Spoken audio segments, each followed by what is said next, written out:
12 Things Gone Forever. 1950s. Life in America. Welcome back to the channel, ladies and gentlemen. As you guys can see by the title, we're back on the Recollection Road channel. I'll leave the link to their channel in the description. I just love just looking back at things that I didn't know, getting shocked if I actually seen these things before, because the 50s is like, I told y'all, it's crazy. Like, you think of the 50s and everything was black and white. That's what I think. I forgot. People could see in color. All right. We ain't gonna waste no more time. Shout out to all the good humans, man. Let's jump right into it.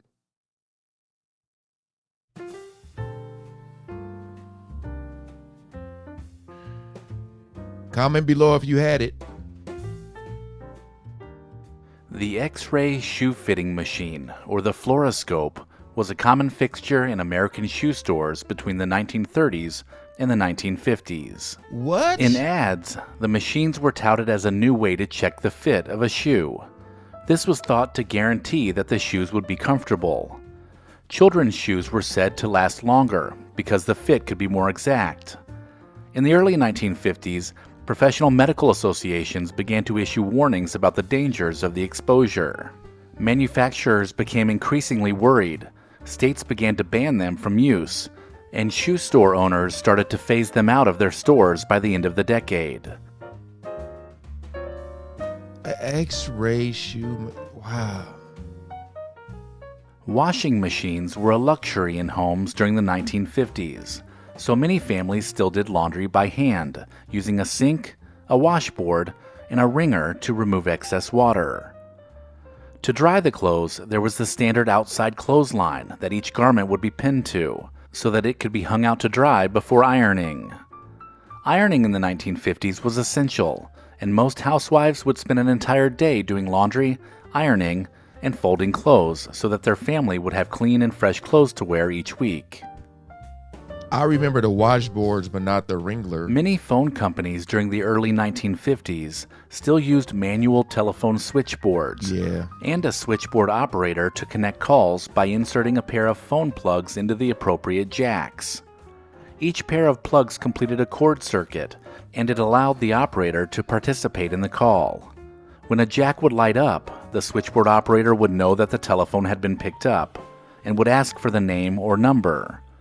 Throughout the decade, phones fully transitioned over to self-service rotary dials that allowed the caller to dial the number directly, without the help of an operator.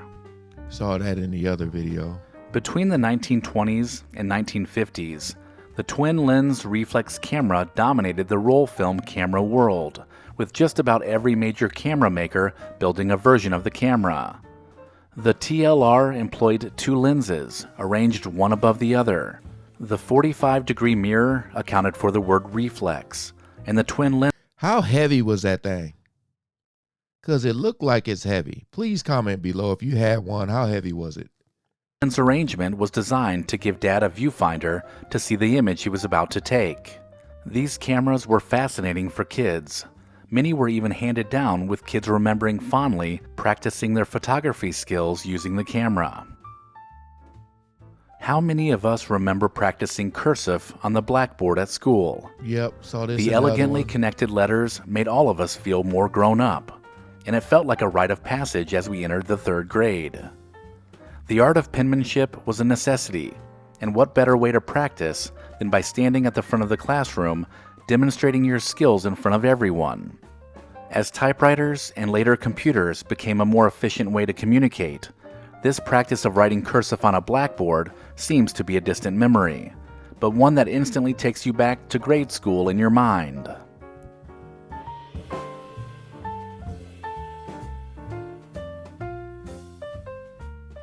The iconic soda fountain is a classic symbol of the 1950s. These gathering places were usually located in drugstores, and were not only a place to share a malt, but they were often the epicenter of social life in some communities. As car culture picked up and drive-in restaurants became the norm, soda fountains experienced a sharp decline. Not only was fast food a factor in soda fountains disappearing, but soda also became widely available to pick up at a grocery store. Even though soda fountains didn't survive past the 1950s, they still conjure up some powerful memories. Kids be up all night. During the 1950s, owning a set of the Encyclopedia Britannica was a status symbol. These books were a major investment, with families paying in installments before they were fully owned. For kids growing up in the 1950s, it seemed you could find the answer to everything within the pages of this dense library of information. It also wasn't uncommon to see an Encyclopedia Britannica salesman walking door to door down your street. Saw that one too. The 1950s may have been when your family first got a brand new television, but this new form of entertainment was limited by networks that provided programming and the ability to receive a television signal. To help with this, TVs needed an antenna, and to amplify a weak reception, many dads would wrap their bunny ears with some tinfoil and slowly adjust them until the picture could be seen. Yeah, those things, I remember the antennas. During the middle of the 20th century, college students would often participate in pranks on campus. What? One of these popular pranks was called a panty raid, which saw a group of college males invading the dorms or sororities of female students. Panties and other intimate apparel were sought as trophies, proof that the guys had momentarily crossed the forbidden territory. What was that movie? Porky's? Weren't they doing that movie Porky's?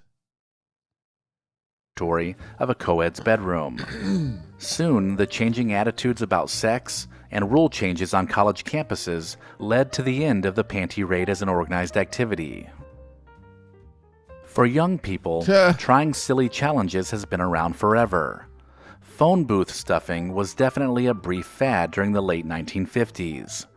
Legend has it that a group of 25 South African students managed to cram themselves into a single phone booth, and as word of this spread across the country, young Americans couldn't help but try it. Trends. Rules for the challenge varied, with some requiring everyone to be totally inside the booth, while others allowed legs and arms to stick out. It was a bonus if someone could also complete a phone call while everyone was piled in. Within a year, the trend of phone booth stuffing lost its momentum and faded away. The 1950s became synonymous with the rise of classic cars, but it was also the last decade that new cars were sold without seatbelts. As injuries and deaths from car accidents increased, seatbelts were tested as a way to make cars safer. But in the 1950s, drivers had nothing strapping them into the front seat, which added to the freedom that they felt as they cruised down the road with the wind in their hair. It just feels so weird not having a seatbelt on, man. I could never do it. The 1957 Chevy Bel Air may very well be the single most iconic automobile of the 1950s. The Bel Air was transformed in 1957 into one of the most gorgeous roadsters around. Some referred to this car as the poor man's Cadillac, but not even a Cadillac could rival this one-of-a-kind car. The popularity of the car has made it a highly sought-after classic car that is frequently used in movies, television, and music. The 1957 Chevy Bel Air remains, to this day, an automotive icon. Yeah, some of this stuff was from another video that I had seen dealing with the 50s, but it's still like that phone booth. I've never in my life heard of that phone booth stuffing. I just want to hear who participated in that.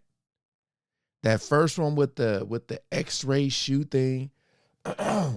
Please comment below, man, because just seeing this stuff is like, it's like every era had their thing. And it just goes to show you that trends been around forever. You know, they did it over there and they're like, all right, let's do it. Let's try it. I'm surprised the glass didn't break. But all right. Shout out to the Recollection channel for the video. Hope you guys enjoyed, man. Peace out.